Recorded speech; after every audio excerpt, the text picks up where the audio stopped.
Bonjour et bienvenue dans la Strat by Wide.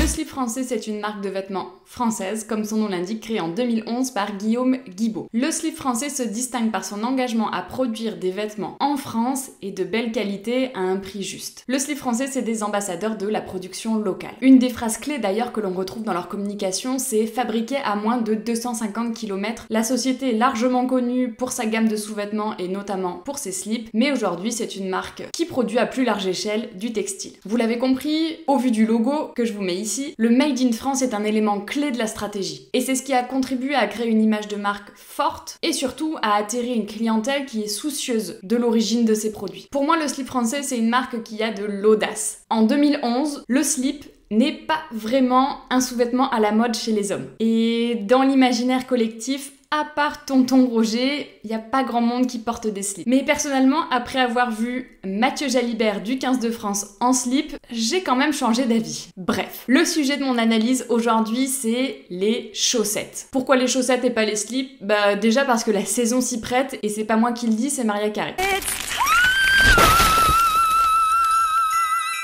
Cette année, Guillaume Guibaud lance une campagne d'envergure appelée la chaussette des Français. L'objectif est clair, 50 000 précommandes sur son pack de 3 chaussettes, pour un prix largement avantageux de 25 € au lieu de 50 €. Et la mise en place d'un système de précommande peut être très avantageuse pour de nombreuses entreprises. J'ai trouvé 5 grands avantages à la précommande que je vais vous partager juste après. Numéro 1, c'est la création de l'anticipation. La précommande, ça permet d'anticiper la sortie des nouveaux produits et du coup de générer un certain buzz lors de la précommande. Et ça, c'est précieux en termes de marketing. Et cette anticipation, elle vous permet aussi de créer un rétro-planning qui va être efficace pour l'intégralité de la campagne de communication. En numéro 2, la gestion des stocks. Les précommandes, ça vous aide carrément à mieux gérer vos stocks. Il n'y a rien de pire pour un entrepreneur que de passer sa première commande en se disant « combien j'en commande ?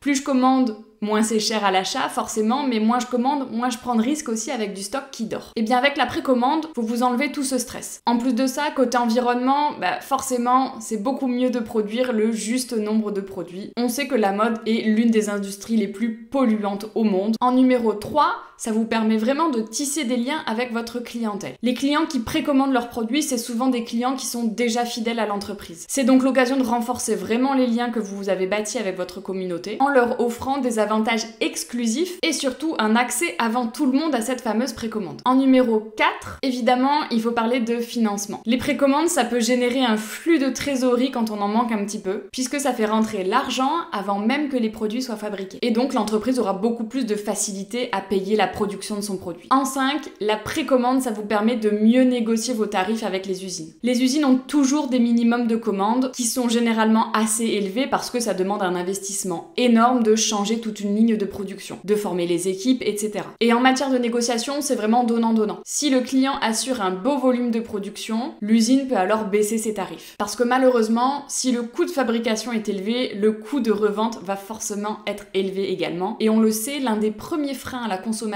Made in France, c'est le prix. Pour faire la promotion de cette précommande, le slip français a utilisé son site internet, des social ads, du SEO et probablement du mailing. L'annonce de cette précommande a été faite sur Instagram notamment aux alentours du 13 septembre. Et je vous laisse découvrir cette campagne avec moi. J'aime ces moments-là. Chaque matin, c'est toujours les mêmes gestes. Un choix fort, intime, français. D'abord la chaussette. Toujours.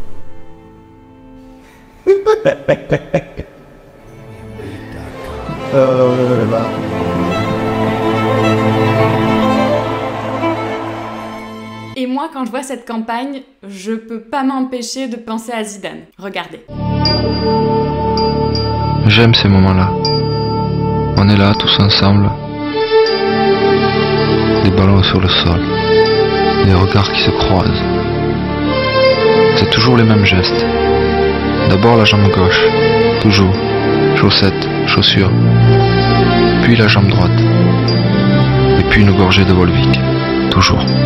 La campagne fait clairement référence à cette campagne de Volvic qui date des années 2000 et moi j'adore ce genre de prise de parti. Et puisque le slip français ne fait pas les choses à moitié, les chaussettes portent respectivement les prénoms de Jean-Pierre, Kylian et Zinedine. Lorsqu'on navigue sur le site du slip français, on voit immédiatement l'information et cette fameuse précommande de chaussettes sur le pré-header, puis dans une bannière qui arrive sur le slider du site internet. Il y a même un onglet du menu qui est dédié et qui s'appelle la chaussette française. En termes de SEO, bravo le site français puisqu'ils sont dans les premiers résultats de recherche sur le terme chaussette homme, donc c'est pas directement lié à la précommande, mais ça doit leur rapporter un trafic déjà gigantesque. Le slip français c'est une DNVB, Digital Native Virtual Brand. Donc les réseaux sociaux, c'est son dada. Donc forcément, côté organique, il y a eu des dizaines et des dizaines de posts sur les réseaux sociaux, des posts Insta, des vidéos TikTok, des réels, et même sur le compte du dirigeant, le compte Instagram du dirigeant, mais aussi sur le compte LinkedIn puisqu'il a un personal branding qui est très fort. Donc au final, pour les réseaux sociaux, c'est vraiment la multiplication des actions qui font que la cible aura forcément entendu parler de cette précommande de chaussettes. J'imagine aussi que la marque a fait une belle campagne d'emailing auprès de son fichier client, mais aussi auprès de ses abonnés de newsletter. Mais shame on me, avant de préparer cette newsletter, je n'étais dans aucune de ces catégories. Mais du coup, j'ai précommandé mes chaussettes pour Noël. Niveau publicité et social ads, on retrouve des dizaines et des dizaines de campagnes publicitaires sur Facebook et sur Instagram pour parler directement de cette précommande. Alors pourquoi le slip français a fait ce choix? Eh bien la mission du slip français c'est vraiment de relocaliser la production du textile en France. Et le choix de ce système de précommande c'est pas une première pour eux puisqu'ils l'ont déjà fait cet été avec une précommande de slip. Donc les clients sont habitués à ce système et ils comprennent parfaitement les tenants et les aboutissants. Parce qu'une campagne pour précommander ses chaussettes le 13 septembre et une livraison le 13 décembre, quand la fast fashion nous propose 5 paires de chaussettes pour 15,99€ livrées dans quelques jours, faut vraiment avoir une proposition de valeur qui tient la route. Et lorsque le produit en vaut la peine, eh bien on est prêt à patienter. Mais on est prêt à patienter si la marque nous l'explique, si la marque est transparente avec nous. Le slip français pose les termes de son contrat directement. Pour que ce lot de 3 chaussettes à 25€ sorte, on a besoin de vous. Et sur le site de la marque, on peut lire quelque chose d'assez intéressant qui pourrait s'apparenter à un manifeste et qui vient vraiment soutenir le slogan de la marque, l'impossible devient possible. Je vais juste vous lire la dernière phrase de ce manifeste. Ensemble, écrivons une autre histoire, collective, durable, ambitieuse, innovante, tournée vers l'avenir. Grâce à ces mots, le slip français engage sa communauté et à travers ces mots, on comprend vraiment cette volonté de produire moins mais mieux parce qu'aujourd'hui c'est le challenge de toutes les marques de mode durable. Mais l'objectif il ne sera jamais atteint sans des consommateurs avertis. Mon bilan c'est que la précommande est une excellente stratégie pour de nombreuses marques, mais pour qu'elle fonctionne, il faut impérativement l'expliquer au consommateur. Il faut que le consommateur soit conscient de l'intérêt pour l'entreprise de faire cette précommande et surtout le client doit aussi être au courant du délai, du prix, etc. Parce que c'est un véritable effort que la marque demande à ses consommateurs. Et lorsqu'on est transparent et authentique, les clients vont avoir une véritable envie irrépressible de soutenir la marque. J'espère que cette analyse de marque vous a plu et je vous dis à très vite dans une nouvelle newsletter.